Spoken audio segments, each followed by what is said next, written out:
The Bulletin of the Atomic Scientists is a publication founded by Manhattan Project scientists. They understood that the technology that they had just created, the new age that they had really started, would necessitate a broad public conversation about the military, political, scientific, ethical issues that this new technology had created. I used to think about the Bulletin as, because of the name of atomic scientists, it was about nuclear war. But since 2007, the Bulletin has included climate change as a threat to our well-being. Look at what happened with COVID. That's not something anybody expected to happen, and it happened and is continuing to happen. We have not eliminated COVID from our world.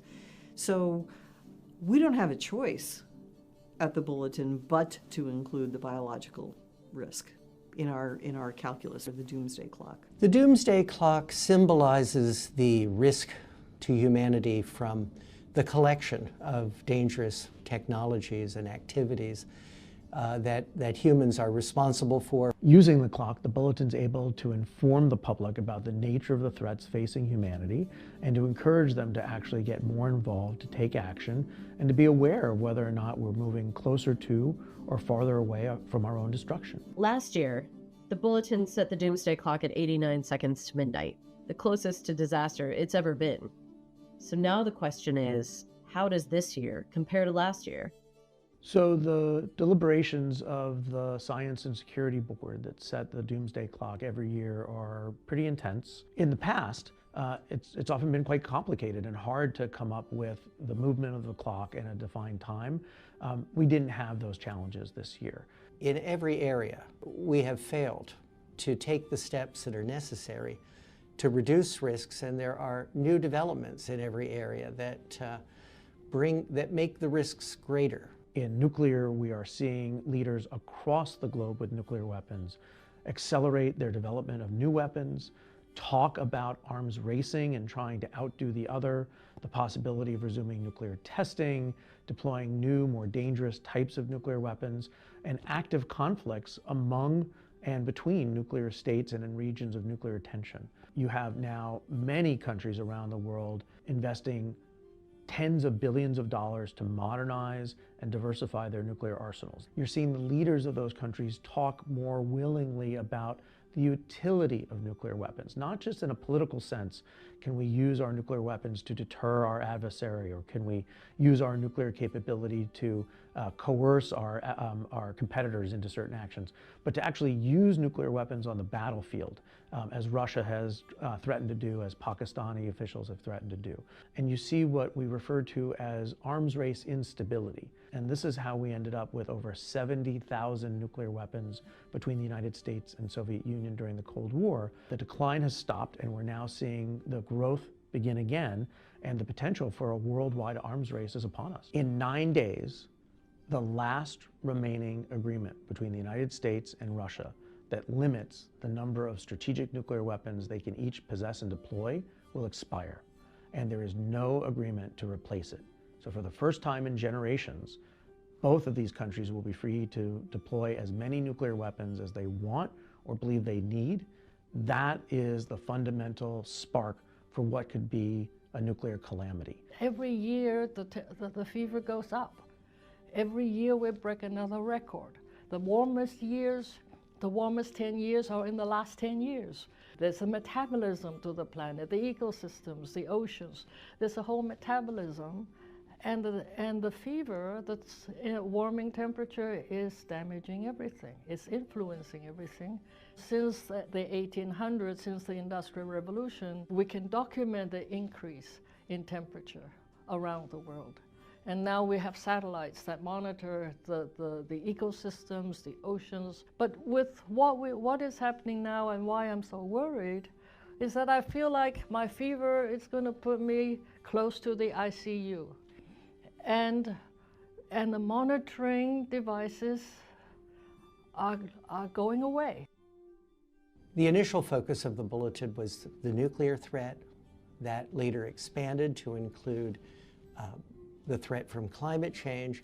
And then we realized that there were other areas of emerging technology that could if not properly managed, pose a threat to the survival of humanity, that could pose the risk of catastrophe. Artificial intelligence, like large language models, have become increasingly powerful and now can create photos, videos that look just like the real thing and can be used to spread disinformation very effectively. We've seen this even from President Trump, using such videos to try to persuade people that things have happened that have not happened, that there are perhaps riots in a location or acts of war that aren't fake. A particular concern I have is placing weapons in space as part of the President Trump's proposed Golden Dome, which has called for the placing of missile defense interceptors in space.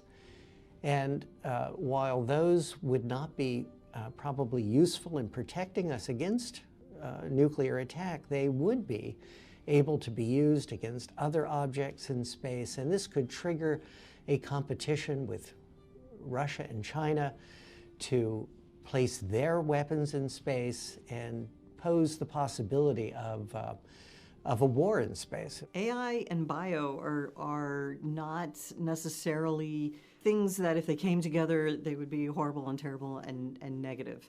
We can use AI to help us respond better, be more efficient, have a better idea of what do we have. We've seen cuts, massive cuts by this administration to preparedness activities. But what that's done then is that it has reduced our overall preparedness. We are not going to be able to be as effective and as efficient in responding as a result. It's not a reasonable situation to be in because we have not eliminated disease, we have not eliminated accidents, we haven't eliminated all these things that we need to respond to. We're all interdependent now in this world. If we don't have good public health in one country, it affects the next country, the ones surrounding, but also the countries elsewhere that were dependent on the first country for funding, for human resources, for expertise, and so forth. This is a global issue. So overall, 2025 has been a pretty bleak picture in terms of advancing existential risks. I would say the one silver lining is I think people are starting to re-engage every time we've been able to reduce threats, existential threats to humanity. It's because of the public pressure that was created on policymakers, on local elected leaders, on the world in general to say, we do not accept this. The average citizen can do more than just vote. They can actually be informed about the threats that they face and talk with their neighbors, their relatives, their friends in their communities about these risks. And just showing up at a political meeting of a senator or congressman can actually drive policy. If they recognize that there's a political interest in their districts, that drives action. You have to empower the people to say, yes, this is a challenging opportunity, and this is what, by working together, we can do something. And just imagine what would happen if the whole world, all of our citizens, all throughout the world, were actually to take up the issue of turning back the clock. What would happen?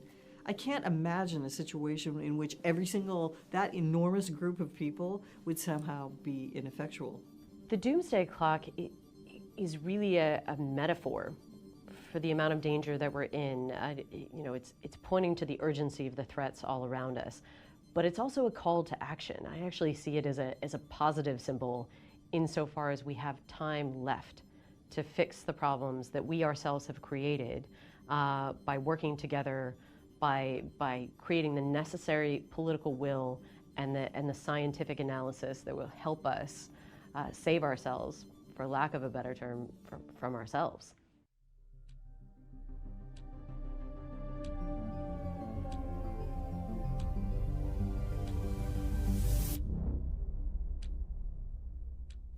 Thank you for joining us today. My name is Alexandra Bell, and I am the President and CEO of the Bulletin of the Atomic Scientists. It is the determination of the Bulletin's Science and Security Board that humanity has not made sufficient progress on the existential risks that endanger us all. We thus move the clock forward. The Doomsday Clock is a tool for communicating how close we are to destroying the world with technologies of our own making. The risks we face from nuclear weapons, climate change, and disruptive technologies are all growing. Every second counts, and we are running out of time. It is a hard truth, but this is our reality.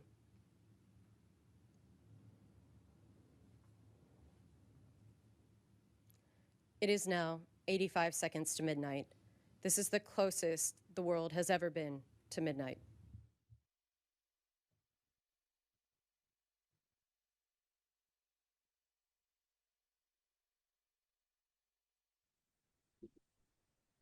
Thank you for being with us today. My name is Daniel Holtz, and I serve as chair of the Science and Security Board of the Bulletin of the Atomic Scientists. I am also a professor of physics at the University of Chicago. UChicago was the site of the first controlled nuclear chain reaction and was also where the Bulletin of the Atomic Scientists was founded. The Doomsday Clock is now at 85 seconds to midnight, the closest it has been in the history of the clock. Last year, we warned that the world was perilously close to catastrophe and that countries needed to change course towards international cooperation and action on the most critical existential risks. Unfortunately, the opposite has happened. Rather than heed this warning, major countries became even more aggressive, adversarial, and nationalistic. Conflicts intensified in 2025, with multiple military operations involving nuclear-armed states. The last remaining treaty governing nuclear weapon stockpiles between the US and Russia expires next week. For the first time in over half a century, there will be nothing preventing a runaway nuclear arms race. On climate change, the assault on the environment has, if anything, escalated. Atmospheric carbon dioxide and global sea levels have reached record highs. Droughts, fires, floods, and storms continue to intensify and become more erratic, and this will only get worse. Grave dangers persist in the life sciences, particularly in emerging areas such as the development of synthetic mirror life. Despite repeated warnings from scientists worldwide, the international community has no coordinated plan, and the world remains unprepared for potentially devastating biological threats. AI is a significant and accelerating disruptive technology. AI is also supercharging mis- and disinformation, which makes it even more difficult to address all of the other threats we consider. But instead of working towards international standards governing AI safety, we are running headlong into an AI arms race with what could be dire consequences. We're also concerned about the increasing rise of nationalistic autocracies. If the world splinters into an us versus them, zero-sum approach, it increases the likelihood that we all lose. These autocratic trends impede international cooperation, reduce accountability, and serve as a threat multiplier, making it even less likely that the world will address the existential threats at its doorstep. We note with alarm the recent tragedies in Minnesota and the erosion of the constitutional rights of American citizens. History has shown that when governments become unaccountable to their own citizens, conflict and misery follow. This global trend makes the world more dangerous for everyone. For all of these reasons, we move the clock forward. Our leaders need to do better. We need to do better. For more information on why the clock is at 85 seconds, please read our statement at thebulletin.org. Today, I am joined by Bulletin President and CEO Alexandra Bell and 4 colleagues from the Science and Security Board. National Security and Disruptive Technologies expert Steve Fetter, climate scientist Inez Fung, bioexpert Asha George, and nuclear expert John Wolfstall. We are also honored to be joined by Maria Ressa, one of the world's most renowned and fearless journalists. Maria is the co-founder and CEO of Rappler and a professor at Columbia University. She was awarded the 2021 Nobel Peace Prize, cited for her efforts to safeguard freedom of expression, which is a precondition for democracy and lasting peace. I can think of no better person to speak to this moment in history. Maria will make some remarks, and then we will follow with a press conference. Maria, the floor is yours. Thanks, Daniel. Okay, 85 seconds to midnight. That is the closest we have ever been, and I'm going to say to the end of the world. You've just heard the threats we face: nuclear arsenals growing, climate records shattering, biological risks multiplying, artificial intelligence racing ahead of our ability to govern it. These are new triggers on top of the old problems which have been there, which the Sustainable Development Goals tried to address. All of that, of course, now is a dream, and it's gotten much worse. But I want to talk about something that makes all these threats even harder to address. The crisis beneath all the crisis, which you just saw, which I pointed out at the opening of the 80th UN General Assembly. We are living through an information Armageddon. That's brought about by the technology that rules our lives, from social media to generative AI. None of that tech is anchored in facts. Your chatbot is nothing but a probabilistic machine. Even as the tech moves from the attention economy to now targeting intimacy, human beings, we have been commodified by a predatory and extractive industry. Here are the three sentences I've said over and over since 2016. Without facts, you can't have truth. Without truth, you can't have trust. Without these three, we have no shared reality. We can't have journalism. We can't have democracy. The radical collaboration this moment demands becomes impossible. Think of shared facts as the operating system of collective action. Democracy runs on it. Diplomacy runs on it. Science runs on it. You corrupt that operating system, and every application fails. Climate negotiations fail. Arms control fails. Pandemic response fails. Not because we lack solutions, but because we can no longer agree on the problems. And the operating system has been corrupted deliberately, systematically, for profit.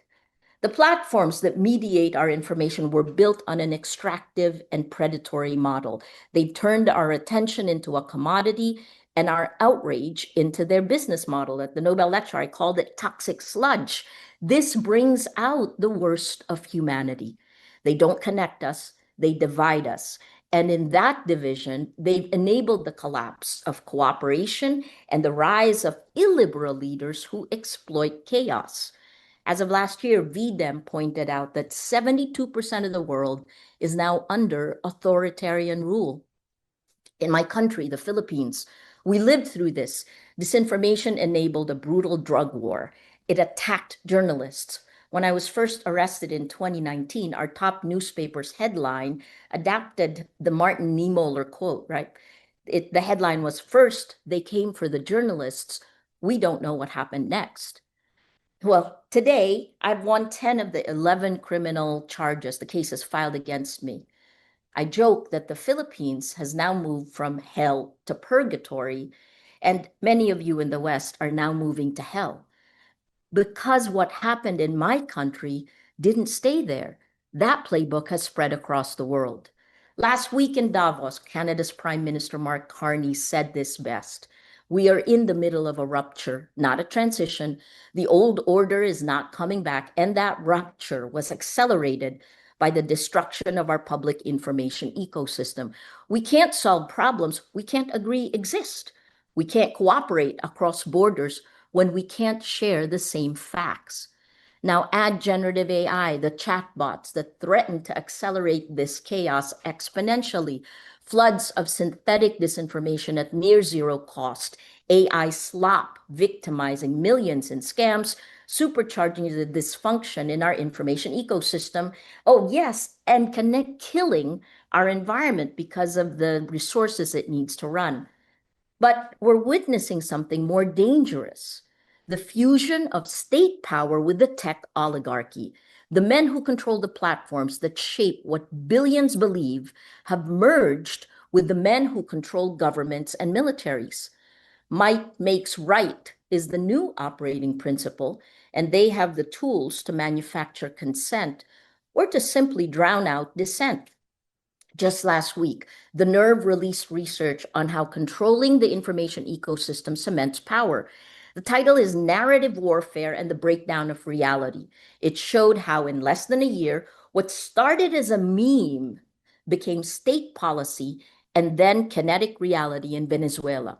It shows a three-stage funnel. Narrative warfare fragments the shared reality, enabling the dismantling of institutions, clearing the path for corruption and kleptocracy. What happened in Venezuela? Greenland threatened, Minneapolis militarized, wars multiplying, not ending. This is what becomes possible when the battle for information integrity is lost. And while this happens, the clock keeps ticking. Nuclear arsenals grow while arms control collapses. Climate records shatter while the US wages war on renewable energy. The very cooperation we need to survive on AI, on pandemics, on the planet becomes impossible. 85 seconds to midnight. It is ticking, but it can be turned back. Can't leave you depressed. Now is the time to act, right? We need technology platforms redesigned around human rights, not engagement metrics. We need journalism funded as critical infrastructure. We need AI governance that prioritizes safety over speed. And we need middle power, civil society, and citizens acting together because, as Canada pointed out, if we're not at the table, we're on the menu. Information integrity is the mother of all battles because you can't run democracy on a corrupted operating system. You can't turn back the doomsday clock when half the world doesn't believe these problems even exist. But each of you watching, what can you do? You can do a lot because narrative warfare targets the cellular level of a democracy. That's each of us, the citizens. We think three buckets: technology, journalism, and community. We need to demand better from these extractive and predatory tech companies and join public interest tech like our Matrix Protocol chat app. It's open source, federated, end-to-end encrypted. Support independent journalism and build communities of action. At the worst of times, we in Rappler turned to our communities. Our citizens demanded better. And today, the reporting of journalists in the Philippines, working with civil society, has helped put our former president, the guy who tried to put me in jail, Rodrigo Duterte, he's now in jail at The Hague, facing charges of crimes against humanity. It took a whole of society approach. The destruction has happened. We're standing on the rubble of the world that was. Now it's time to create, to build the world we want that is more compassionate, more equal, more sustainable. 85 seconds to midnight. You know, the question now is not whether we can, the question is whether you will. What are you willing to sacrifice for the truth? Because the time to act is now. Thank you.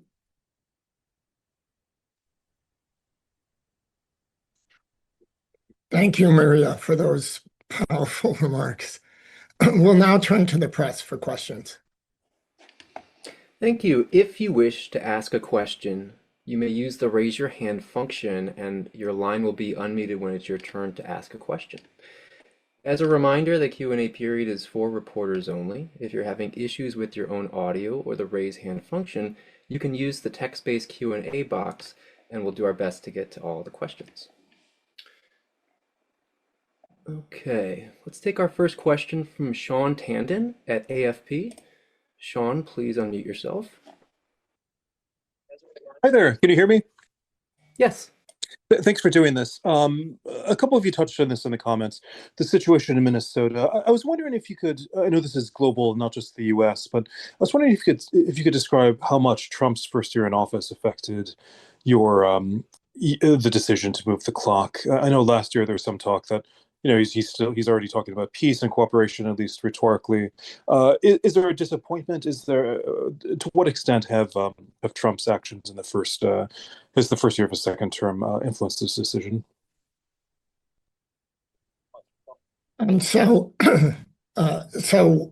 As we've discussed, there are many things that go into the setting of the clock, many different issues.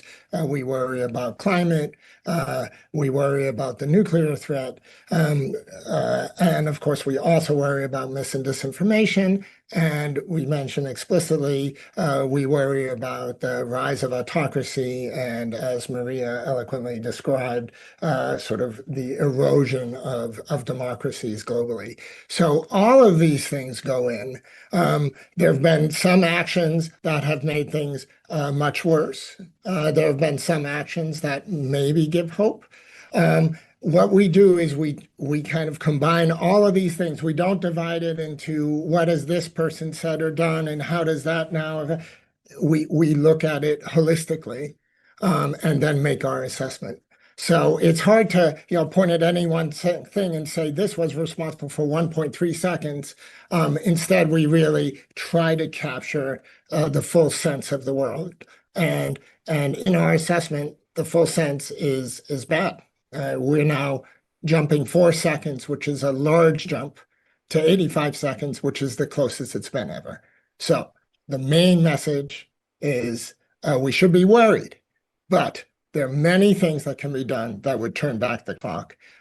This is a fundamentally optimistic exercise. The whole point of this is there are ways to turn back the clock. We need to band together and take those actions. It's in all of our interests to do so. Great. Let's take our next. Oh, sorry. Daniel, if I might add, I think in terms of specific actions that we've seen from President Trump, he's repeatedly claimed humanity, and that's rhetoric that we can get behind. The problem is that rhetoric has not matched actions at all. He is, in fact, actively frittering away half a century worth of arms control efforts to keep stability between the two largest nuclear armed nations in the world. He's been attacking the tools and technologies that can help us manage climate change, attacking science and academia, the very people who will help us find these solutions. So obviously, actions of this administration have affected the clock, but the Doomsday Clock is about global risks. And what we've seen around the world is an egregious failure in leadership. No matter the government, a shift towards neo-imperialism, an Orwellian approach to governance will only serve to push the clock towards midnight. Great, and just taking a question that seems like a good follow-up in the Q&A box. How would the Trump administration actually go about negotiating a new deal with Russia to maintain current nuclear limits or further reduce both countries' nuclear weapons? John? Sure. So I don't want to make it sound like this is simple, but this is a piece of low-hanging fruit that the Trump administration should have seized months ago. Vladimir Putin, president of Russia, said that it would be a good idea for the United States and Russia to extend the limits under New START, which would allow each country no more than 1,550 nuclear weapons. Trump at the time says, sounds like a good idea. And then there was no staff work. There was nobody tasked to actually go and talk to the Russians about this. When Vladimir Putin and Trump met in Alaska, it didn't even come up. So to be frank, they could agree tomorrow. They could pick up the phone and say, let's just agree politically, we will keep this number and we will exchange data every 6 months as we did under the New START treaty until Russia stopped complying in 2023 to give our intelligence communities the means to verify that information. That would be a basic requirement to move this in the right direction, and it could be done today. Then there are people in the United States government, some of whom haven't been fired, who know how to negotiate these agreements, who know how to verify these agreements, and they should be sent to tasked to work with the Russians every single day until we come up with a new text. It could be at 1,500 weapons, could be at 1,200 weapons, could be at 1,700 weapons, but there needs to be some predictability in how many weapons the United States and Russia will deploy, and then to begin to engage China on the same thing. The reality is, under multiple administrations before Trump, this was the daily work of government and national security, and under Donald Trump, it has ceased. There are no smart people dedicated to protecting the United States working this problem, engaged with our adversaries to try to reduce this danger. And that's what has to change. Great, let's take our next question from the Q&A box. How big of a concern are nuclear weapons in space and a military space race? Steve, you want to take that one? Yes, well, I do think this is a serious concern. And there's rapid technological change in space. The US is now launching more satellites every week than we launched every year 20 years ago. Some of those satellites, like Starlink, are being used to support military operations, such as operations in Ukraine.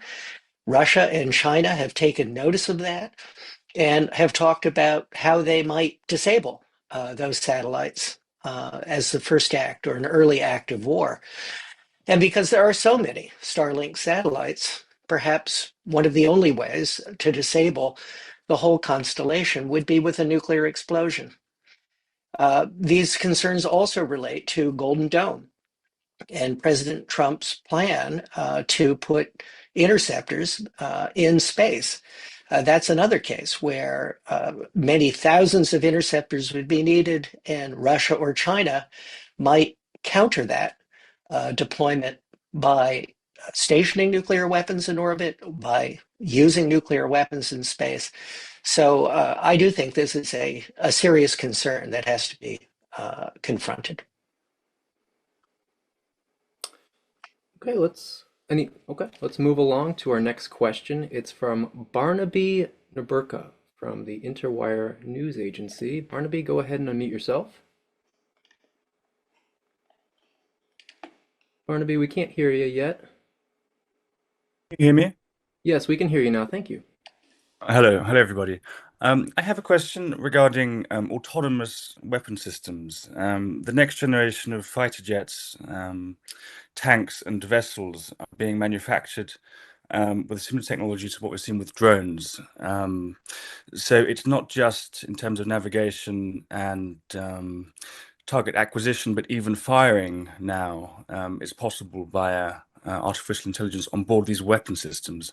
And now I'd like to ask if the board is concerned by this trend and if they feel that the delegation of firing to algorithms is a potential risk with nuclear weapons now being involved. The short answer is definitely yes, we're concerned. Maybe, Steve, do you want to give a longer answer? Well, the concerns about the reliability and transparency and the understandability of AI algorithms is well known, well identified, and that's particularly acute when the US, China, and other countries are racing to incorporate algorithms into autonomous weapons that would use these algorithms to automatically identify and target forces on the ground. And rather than try to impose some guardrails on this, countries are rather racing to develop and deploy these capabilities. So I think we do have to be very concerned about their reliability, trustworthiness in actual use. Thank you. Let's go to our next question from the Q&A box. With the US leaving the Paris Agreement, how do you expect the collaboration against climate change to shift? Inez. I think I agree it's the last three COPs, Conference of Parties, have not focused on emissions. They focused on adaptation and justice, which are all very important. Here the private sector has been working independent of the government. Green technologies are mature and economical, and there's a lot of work in the private sector to transition. And it is much easier to use, for example, to plug in a car than to wait in line for the gas station. So there's lots of things that are happening which will drive the government into action. And I hope that the grassroots or the private sector and the governments can work together to see that it is a win-win for all if we go in the renewable energy and not rely on fossil fuels. Thank you. Moving along, another Q&A box question. In terms of biological threats, What are the top factors that affected your assessment, and are we prepared for another pandemic? Oh, sure. Yes. In terms of the top factors, I would say we were looking at the offensive biological weapons programs that are currently possessed by Russia and North Korea, and the suspicion that other countries have those as well, number one. We were looking at the rate of increase in numbers of high-level laboratories all throughout the world, working with very dangerous pathogens and not necessarily putting in all the safety and security requirements that would be needed to do that. Thirdly, we were looking at the continued movement of diseases throughout the world, creating pandemics. It's been quite some time now where we've just been dealing with anywhere from 7 to 10 pandemics at once throughout the world. And then fourthly, as Daniel said earlier, we are looking at increased emphasis on high-level biology to synthesize organisms, to modify organisms, and to create what is now known as mirror life, which has DNA that goes the opposite direction and would be very toxic to all life here on the planet and could destroy it all. Um, we uh, we made that assessment, taking all those things into consideration, and move forward with our determination of what the risk would be. And if I could also just add, Please. there is the concern that artificial intelligence could be used to design novel pathogens. All right, going to our next question. It comes from Julia Levy at Northwestern University Medill Climate Change News. Julia, go ahead and unmute yourself. Hi, can you hear me? Yes. Perfect. Thank you so much for speaking with us today. My question is, how in particular can young people mobilize and educate themselves against these threats, such as you mentioned, misinformation, AI, and the coming threats of climate change? And do you have any advice for those who might feel disillusioned to find awareness for these threats or even to start to enact that change? Maria, do you want to start on that? Yeah, look, I keep saying in the Philippines, it was the young people that led it, right? The first step is really make sure you have facts. And so how do you have a shared reality? You start with yourself and your family and friends, the shared reality you build. Then you bring your community together. We say we build communities of action. The third phase may be to begin working on your leaders. If you're here in America, for sure, you should be doing that. And what does civic engagement look like in today's day and age? I also would shift away from the word misinformation. I think that's something that tech lobby has done a lot to. The problem is disinformation when someone is trying to change the facts. I guess the last part is that the idealism. That's incredibly important at this point in time because this is a moment to create. And I think that's also incredibly empowering for young people.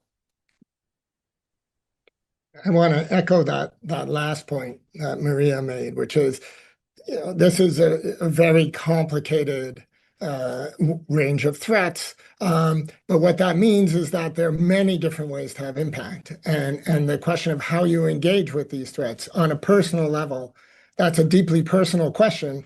And it depends on your skills and your interests. And if you're an artist, you can make art that is related to this, or scientists can work on the threats and find ways to mitigate, or whatever it is you do, try to bring this on board. These threats impact us all, and find ways carrying that forward and turning that into action is exactly what we need. And it's sort of this next generation, especially, it's their creativity and their passion that's going to help address these threats and carry us through our future.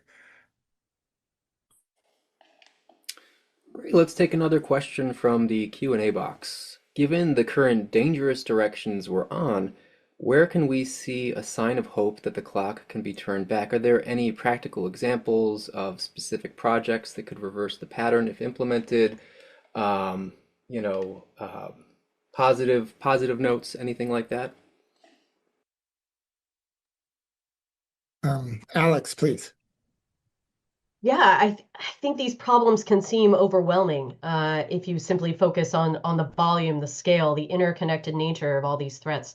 But I think the thing to remember is these are human-caused existential threats. We created these problems, and thus we have the ability to fix them. And it can't be done all at once. There's no single elegant solution for any of the problems that we're facing, but these problems are solvable. So like Maria and Daniel said, simply availing yourself of the information, re-entering this conversation that, quite frankly, I think a lot of people have been happy to keep the public out of.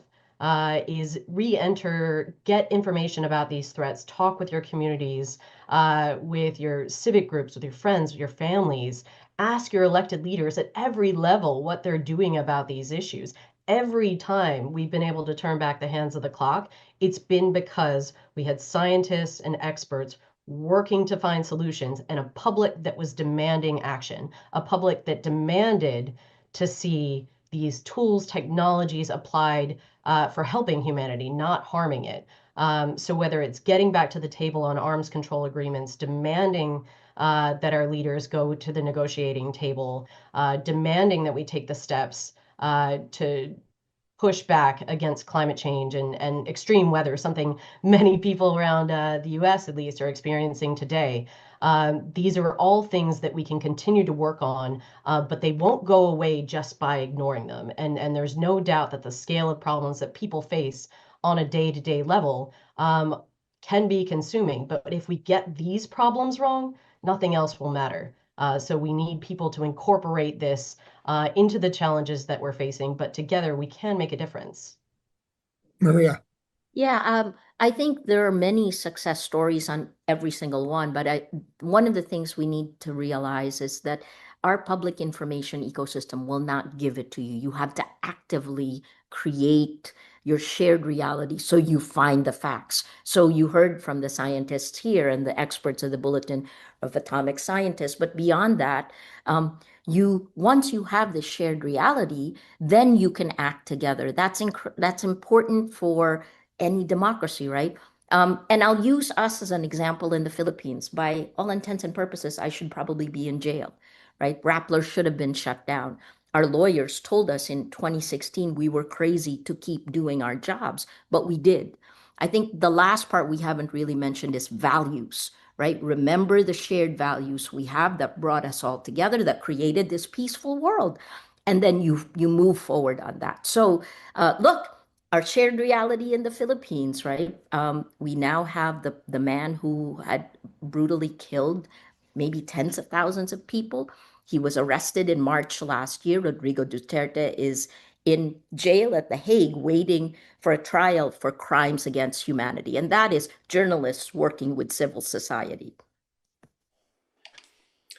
Thank you, everybody. We probably have time for just one final question before we go to closing remarks from our speakers. Let's take this from the Q&A box.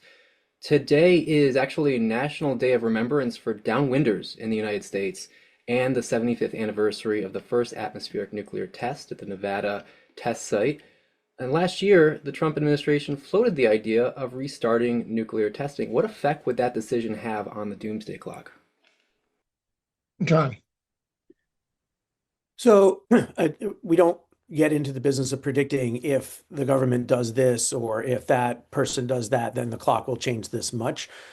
We obviously had factored in the statements by President Trump that he was thinking about restarting nuclear testing, and then the confusion that was created. There's no doubt from my point of view as an expert that any country restarting nuclear tests would be incredibly damaging, both to the planet. We stopped testing nuclear weapons because it produces highly radioactive contaminated material, but also because it would be a serious negative impact on global stability and security.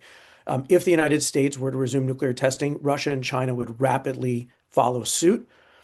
they would be able to make much more progress in modernizing their nuclear weapons than the United States ever could, because our weapons and our testing program actually was much more advanced when we shut it down in 1991. And so from a US point of view, it would be a loss in security, but it would also normalize nuclear weapons, nuclear testing, and nuclear threats even more than they have been. And that can only be a step in a negative direction. There is no world that is better off when major countries are exploding nuclear weapons and hinting that these things are usable and that we're prepared to use them. That's just the basic requirement. You don't need to be a member of the Science and Security Board to recognize that as a negative development. Okay. That's all the time we have for questions, and we're going to go next to closing remarks from our speakers. So thank you all for your questions. I'd like to give my colleagues a chance for brief closing statements. Alex, why don't you go first? Thanks, Daniel. First, thanks so much to the people around the world that read and support the Bulletin. I'm glad so many people are watching today, and I hope your interest will extend to reading the Bulletin. For 80 years, we've been connecting the world's leading experts on existential risk directly to the public and to policymakers, including by outlining our relative level of risk via the Doomsday Clock. But it's important to remember that the clock does not predict the future. It illuminates our current reality. The clock has turned back before, and it can again. People around the world, as I said, must demand their leaders combat the risks that threaten us all, or perhaps find leaders that will. For hope and inspiration, look to the brave civil servants, service members, journalists, experts, advocates, artists, citizens that continue to fight every day for a better future. We and they know our current trajectory is unsustainable. While these challenges can seem overwhelming, everyone watching today, everyone around the world has agency. No one can do everything, but everyone can do something. With 85 seconds left to midnight, we have to come together and we have to push for change. Thank you. Thanks, Alex. Steve? The pace of technological change is accelerating in artificial intelligence, autonomous weapons, biotechnology, and in space. Companies and countries are engaged in a headlong race for dominance. Citizens need to demand that their governments do more and cooperate to identify and mitigate the risks of disruptive emerging technologies. Thanks, Steve. Inez? Our civilization is in transition from one that's powered by fossil energy to one that is powered by renewable energies. Much of the technologies for renewables are mature and affordable. And we just need to fight climate change. Not only do we have to do our own parts, but we need the leadership to work together to implement the solutions on a global scale. Thank you. Thanks, Inez. Asha? I would say that just the way disease is pandemic and all around the world, people who can do something about these issues, including disease, are also all around the world. We can do a great deal if we work together and if we figure out what our common areas are of concern. We can shape the global future. We can do that. We do it every single day. We just have to get organized and get on top of it. But it is possible. It is fully possible. We just have to make it a priority and move forward. Thanks, Asha. John? We've talked about how overwhelming all of these threats can seem and how it can lead people just to tune out. Too big a problem. I just can't solve it. The reality is that all of these problems are solvable. These are all human manufactured problems, and we have both the technology and the capability to reverse them if we make a commitment. Just as an example, the United States is going to spend $100 billion this year modernizing and building new nuclear weapons, and we're not going to spend 1/10 of 1% on that in pursuing technologies to verify the elimination of nuclear weapons. My old boss, Joe Biden, used to say, show me your budget and I'll tell you what you care about. We're just not trying. And the people need to demand that the public effort that the government's efforts are sufficient to address the threats that we face. Thanks, John. Maria. Information integrity, knowing the difference between fact and fiction, that is the mother of all battles. Shared facts are the operating system of collective action, and that system has been corrupted. The threats you heard today, nuclear, climate, biological, technological, none of this can be solved by nations running on separate, incompatible realities. So we fix the operating system and we restore the possibility of cooperation. That is where hope lives. That's where my hope lives. That's where we must fight. Thanks, Maria. The Doomsday Clock is now the closest it has ever been to midnight. That is the bad news. The good news is that we are fully capable of turning back the clock. The clock has moved away from midnight in the past, and it could and must do so again in the future. The tools needed to reduce these existential threats exist. What we lack is international cooperation, political courage, and a global citizen call to action. Every person everywhere has a stake in addressing these threats. To those of you around the world viewing today, let's use the coming year to turn back the hands of the Doomsday Clock. On behalf of the Bulletin of the Atomic Scientists, I thank you all for your time and your attention. We are adjourned.